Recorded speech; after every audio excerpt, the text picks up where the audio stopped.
欢迎来到最速的蓝机，请介绍一下你自己吧。大家好，我叫 Dennis， 也可以叫我阿迪。阿迪，是什么样的原因让你买了一台 GR86 instead of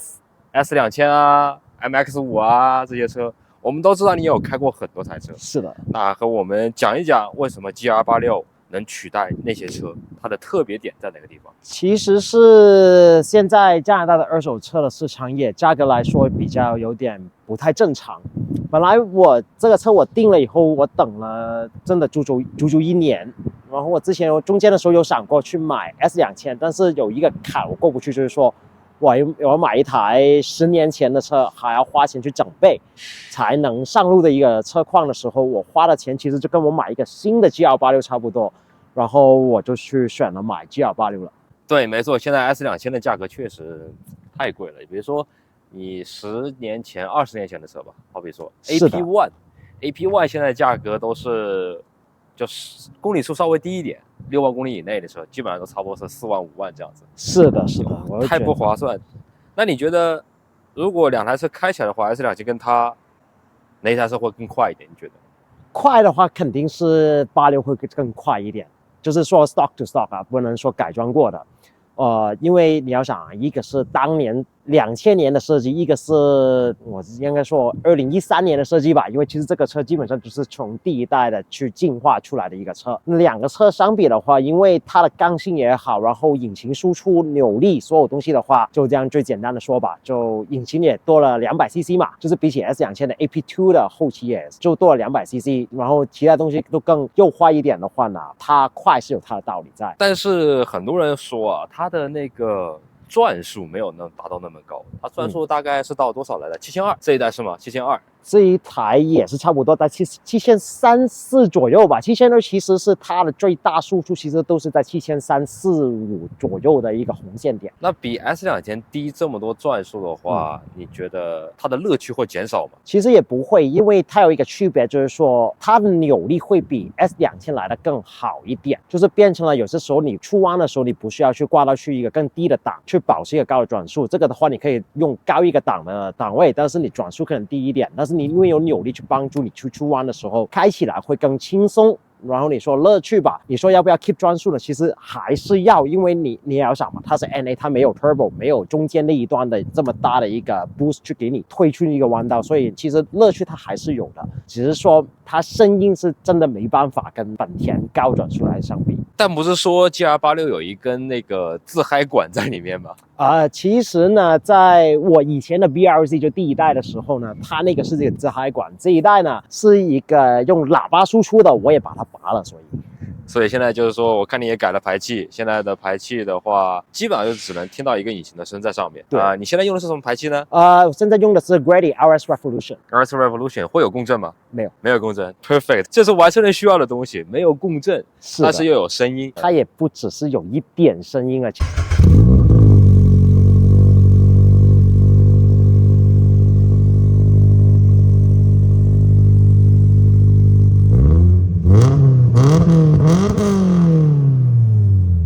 其实这个是一个意外，当时我订车的时候，我是订了一条 Amuse R1 的单出排气，但是因为我等车，他当时跟我说是等3个月左右，最后我等了1年，中间的时候呢，刚好有个人说，要不要卖，我就卖了给他，就赚了很少的钱，但是也无所谓了，反正就拿点现金压口袋嘛。然后呢，就当我车来的时候呢，今年的 Amuse 又涨价了，没办法，那我就做了很多 research， 然后我也不喜欢一些双出排气的声音，然后我就觉得说，其实 Grady 这个的话，身边很多朋友都在用，所以我给他们问了一圈，大家都是说没有共振啊，也是一个挺好的声音，也没有太吵，他们都跟我说怎么知道，一装了就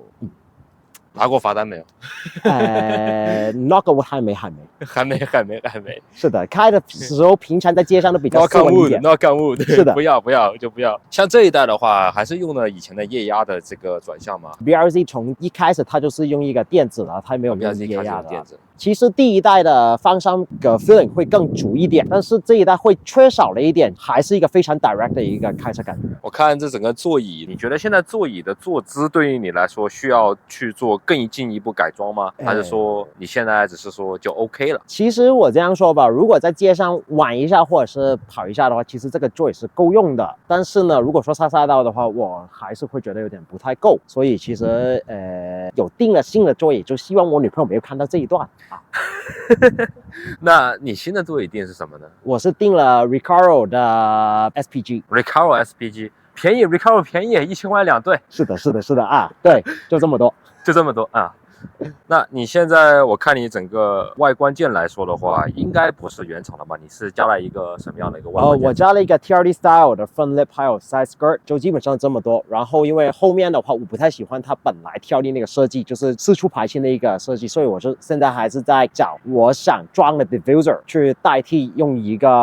rear lip 的一个改装。很期待你的效果。哎，慢慢来，还有另外一台车要搞了，还另外一台车要搞，有机会再拍他下一台车。那你现在的话，动力方面有没有做什么改装？动力来说，其实都没动什么东西，动力其实够用了，没有说到以前，好像我第一台 BRZ 的时候呢，我第一台 BRZ 我那个时候真的是在高速场超车的有问题的时候，这个也没有这个问题，所以我觉得说是够用了。而且其实平常开的话，年纪上来了，也没有说要跟人家跑，其实自己去玩一下的话来说，其实都我觉得很足了，已经是。我记得这一代的话，就是刚刚出来的时候有面临了几个问题。很大的一个纠纷。美国一个车主买了这台车过后拿回家，他们广告语是说这台车可以漂移，可以下赛道什么之类的，但是拿到手过后，他去漂移，他去下了赛道，里面的话就是拉了瓦，这是有一个 RTV 的一个问题。还有人说它有一个正时链条盖 timing chain cover 那个地方也会有渗油的问题。对于你来说，你的车主来说，你觉得这个是一个很大的问题吗？还是说这个也是其中一个为什么我觉得说暂时来说我还是先别动力吧，就有什么就直接 dealership 去给他们去处理嘛，是不是？就这个是 warranty 的一个他们应该要做的事情嘛，不是我要去处理的事情嘛。但是你说到RTV 问题的话，我也要纠正你一下。其实 RTV 呢，对，它会堵住那个吸油口，但是另外一个更大的问题其实是它的 oil pressure。在 YouTube 上面的视频大家可能也有看过，就是说看到他们是在拐右的时候呢，就 oil pressure 会 drop 到很低，触发到它会拉缸这个问题。那这个呢，我迟一点可能也会改一个东西去修正一下这个问题。为什么这个问题这么似曾相识呢？我记得还有一台车可能也有这个问题，但是可能不是，它不是 oil 的问题，它不是机油的问题，它是 gas 的问题。370Z 好像的确是也有这个问题。因为我朋友就是说跟我说之前是赛道上面一个弯进去，我忘记是左弯还是右弯了啊，说一个弯进去车就停在那里不动了，过了一会儿车才能打着。其实呢，这个我以前开过另外一台车也有这个问题，就我以前有一台比较改的离谱的 STI， 我那个时候下赛道的时候我在开 Yuga， 因为我那个时候是用一个就单出的255的一个 fuel pump， 拐完弯以后呢，就突然整个车断油了。但是呢，当我慢慢松开油门，然后它让它那个 gas 慢慢跑回来的时候呢，它突然正常回来了。然后最后就改了双 dual pump， 燃油喷注的时候它会喷得更均衡一点，而且右更左的时候它都能一直喷得出。你提到了这个问题过后，也纠正了我的讲法。那你觉得能进一步改善这个的问题，你自己的一个方案是什么样的？第一的话呢，改了它的 oil pan， 然后另外一个就是说因为有一些日本的其实是 oil pan 加 baffle， 那现在的话呢是有一个叫 Sims 的，另外一个是 STI 的。其实呢 STI 我本来是很想买的，但是在日本的朋友跟我说，这个是赛车才能买的，就是说你是要参加86 Cup 的时候才能买。